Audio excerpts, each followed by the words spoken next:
Good morning, beloved. Good morning, good afternoon, good evening, whenever it is that you are watching the broadcast. Hello, hello, hello. It's wonderful to connect with you. Wonderful to say hi, hello, how do you do? What's happening?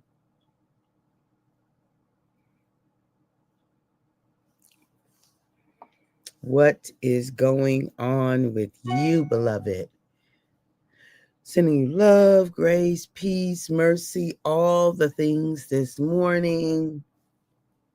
Praying for you to have an absolute amazing start of your day.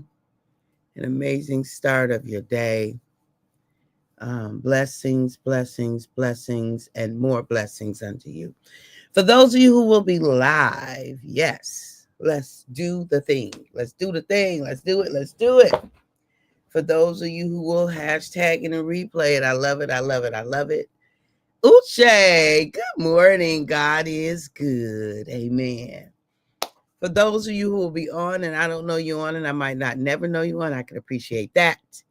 And then for those of you who will be used by Papa at some point down the road to encourage this girl, let's make it do what it do. Let's make it do what it do. All right, all right, all right. Yes, yes, yes, and yes. Okay, okay. So yesterday we talked about the blessings of our unique sign, the blessings, the absolute blessings of our unique shine. And so today we're talking about this idea of polishing your shine.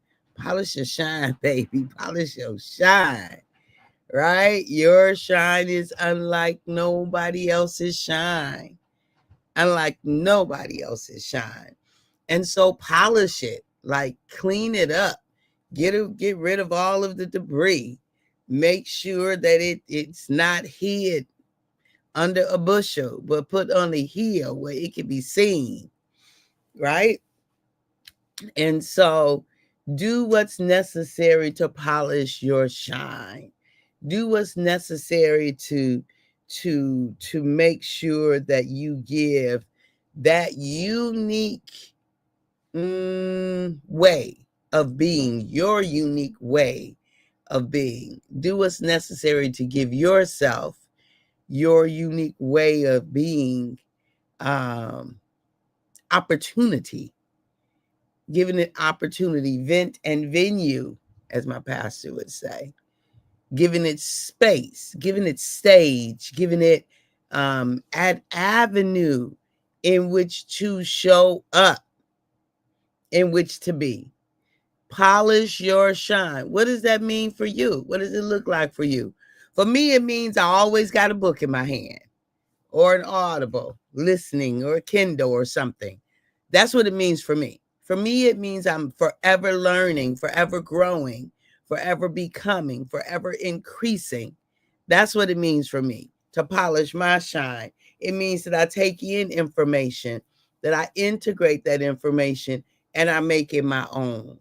That's what it means. It means that I am practicing what I'm taking in. I'm not just reading to gain information, but I'm reading it to integrate it in order to give it out, in order to turn around and teach it, in order to present back into others, right? To give back into others. That's what it means, right? So polish your shine means that you are doing what you need to do to make the thing that you want to make happen, right? To make the thing that you want to make happen. That's what it means, beloved. That is, come on, polish that shine. Come on, make it do what it do. Make it brilliant. Your shine, right? Your amazing shine is brilliant, right? Come on, leverage the brilliance of your shine, shining in a way that nobody else shine. And you know what? And this ain't even about competition. But sometimes we do look at other people's shine for information. You do look at other people's shine to kind of assess, to know what's possible. We do look at other people's shine for inspiration, right? Not for competition. Like that is a misuse of our energy. of our focus, of our attention. When we're looking across and we get the heebie-jeebies, we get desperation because we're not doing it like the other people doing it. Oh, beloved, the energy is off. The focus is wrong. That focus does not give us life. It does not give us life. So if I look, so of course we compare. It's natural to see where we are. It's natural to be able to have something to measure against. And it's built into our DNA. So okay, we can do some comparisons. Because I used to say we don't compare, that didn't make sense until I got a deeper revelation. And what I realized is that it's natural to compare. It's not the comparison that's the problem. It's the motivation, the intention of our comparison. If I compare to you, Uche, in order, I got to be better than Uche. I got to do more than she's doing. That makes no sense. That makes no sense. We have different focuses. Like, it makes no sense for me to compare against you, but it makes sense for me to compare to see what I might be able to learn from looking at you. What might I be able to glean from listening? What might I be able to bring into my camp that can help me to polish my shine, that can help me to leverage my brilliance? Do you see? So that's why we compare, y'all. That's why we compare, not to beat. The energy of to beat the other, at some point it costs us, because there's always somebody to beat.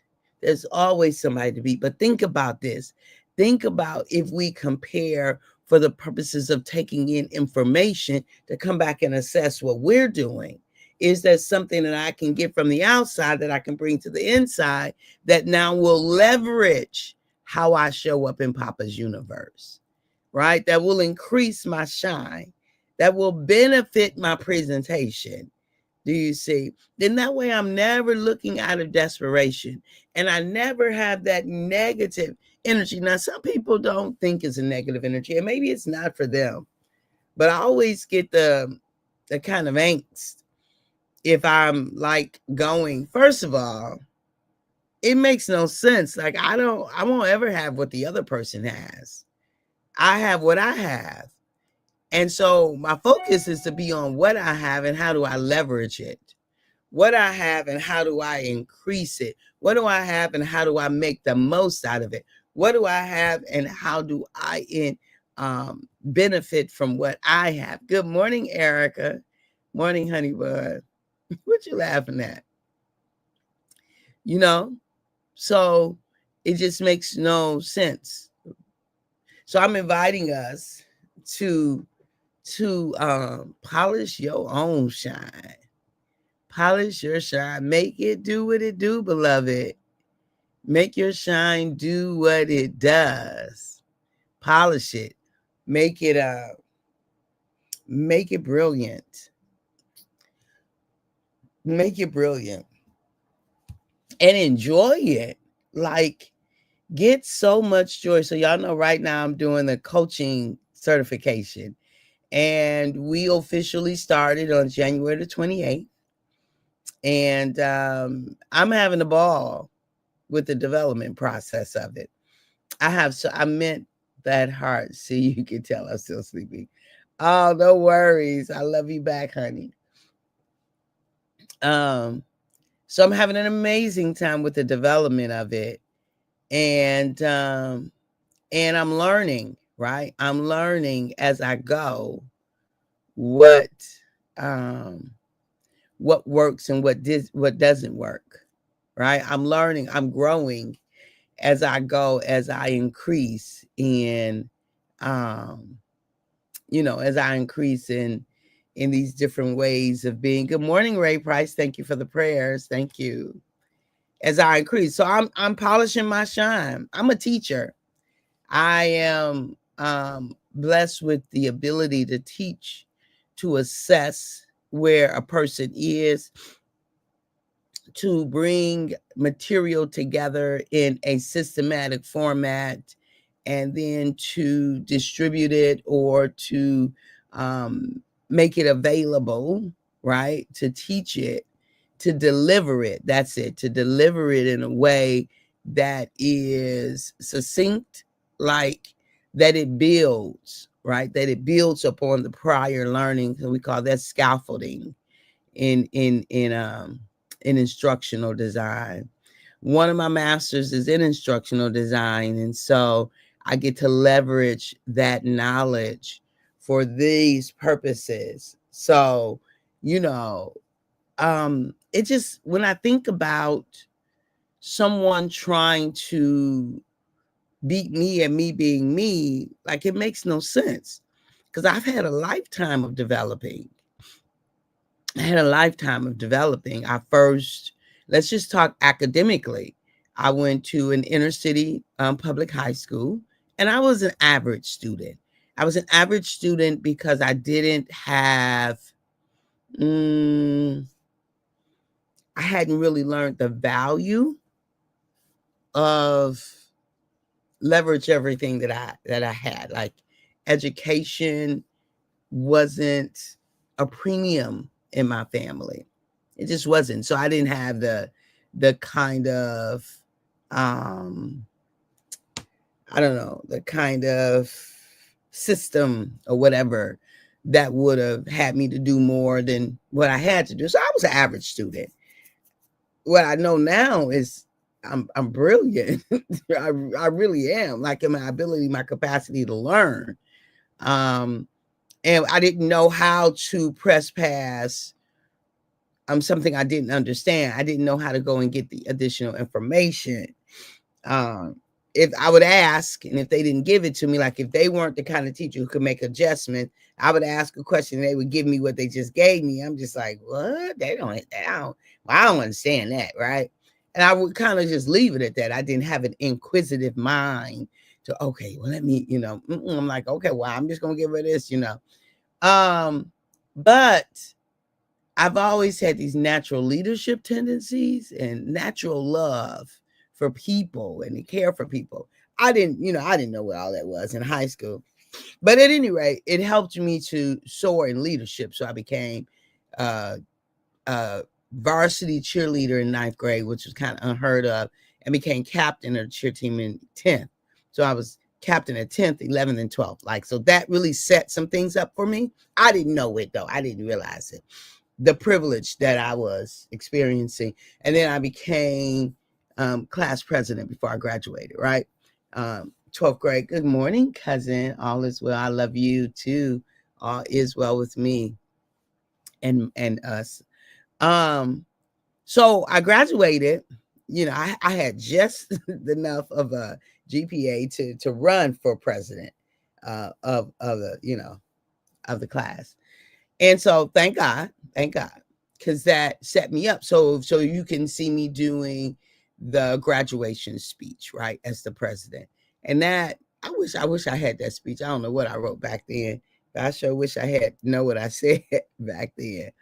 But at any rate, when I think about how that was foreshadowing for, like, even what I'm doing here right now, having the television show, serving as a pastor, as a therapist, as a confidant, all of those kinds of things, really, those things were foreshadowing this.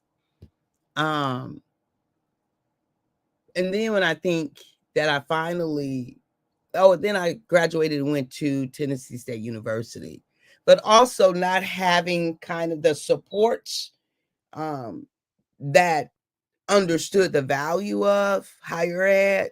So I went and did 2 years. Like, I got there and did what I knew to do. I still was kind of average because I didn't have like mentorship. Do you know what I mean? Somebody to say, hey, this is what I see in you, and this is where you should focus your energies. You will soar in that. I just was kind of, in the dark, groping, kind of figuring my way. So I went on, I did what I thought we were supposed to do. I remember a high school counselor told me I should go into business administration. Worst advice. Nothing about me spoke that. Nothing. But she saw inner city Black girl, you gonna need to know. No. But she didn't know me. Her name was Wilson. She didn't know me at all. And didn't take the time to know me. Okay. So fast forward, I go to college. It was a great experience. And I got a little bit. What I did know is like I loved history. Like if there was anything I should have majored in, either math or history, I loved both of those. So we go from there and come home in 2 years. Didn't graduate from TSU. Came home in 2 years and did about 16 years of life. And a different world was terrorizing me because it kept reminding me that I didn't finish. You didn't finish. You didn't finish. So when my son was 11 years old, I went back to school and oh my God, I then knew. So I went back to school and I was addicted to, like I was determined, I'm gonna get A's in there. I became addicted to A's, right? I know better now, but in A's I got. Yes, yes, yes. What I realized is that I had this ability to acquire knowledge, to integrate it, to leverage it, and then to teach it. Right. I realized my academic advisor, she basically called the teaching gift out in me. She called the teaching gift out and invited me to come back and teach for uh, another school she was connected to. And that was, you know, 22 years ago, 23, 24 years ago. And I've since had a career as a professor, seminary professor, university. I mean, so when I think about the pieces, right? So then that means I ended up with an associate's because I had enough credits for my 2 years at TSU to transfer into Wayne County Community College to go. And then when I wanted to go to an accelerated program in Spring Arbor in family life education, because I was interested in that, I had to get one more class, which was a science, a natural science, in order to qualify for an associate. So that gave me that degree. Then I did my bachelor's in family life education, Spring Arbor. And then I did my first master's at Ashland Theological Seminary. That gave me pastoral counseling. That gave me my first license, my license as a counselor. And then I went on, started doing therapy, started teaching, right immediately when I got my master's, I started teaching at the college level and at Wayne County, at Ashland and Spring Arbor. And then I did my PhD. At Walden University in educational psychology. Still interested in why people do what they do, but academia is where I was parked. So I married the two. Beautiful, beautiful, beautiful, beautiful, beautiful. Then I got another degree because I was in distance learning at Wayne County Community College, and I was trying to show some stuff. My motivation for getting that degree just wasn't the perfect motivation. It was not a life-giving. I'll show you. I got a degree to show somebody something, right? It didn't work. That energy, it didn't work. It didn't do what I thought it was gonna do, right?